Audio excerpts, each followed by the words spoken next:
এই বাংলাকে পণ মুক্ত করব, এই বাংলাকে মদ মুক্ত সমাজ করে করতে দেখাবো না গেলাম। আজকে আপনারা বলুন, বাংলার মদ মুক্ত হওয়া দরকার আছে না নাই?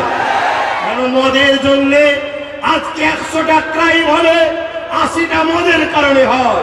100টা যদি নারীকে ডিভোর্স হয় 80টা মদের জন্য হয়।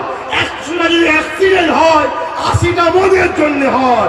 100টা যদি মার্ডার হয় 80টা মদের জন্য হয়। আজকে সেই মদের দোকান পার্টির নেতারা পাড়ায় পাড়ায় খুলতে চাইছে। কেন? নেতা মাতাল, এই মাতাল বাড়াতে চাইছে। ঠিক না?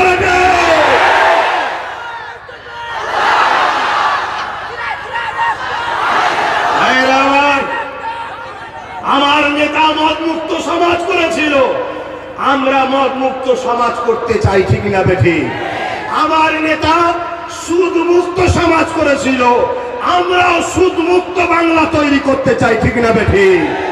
গরিবকে সরকার টাকা দেবে, লোন দেবে বা ব্যাংক থেকে দেবে, এর জন্য বাড়তি সুদ দিতে হবে। এই কথা বুঝছেন না? বোঝেন না?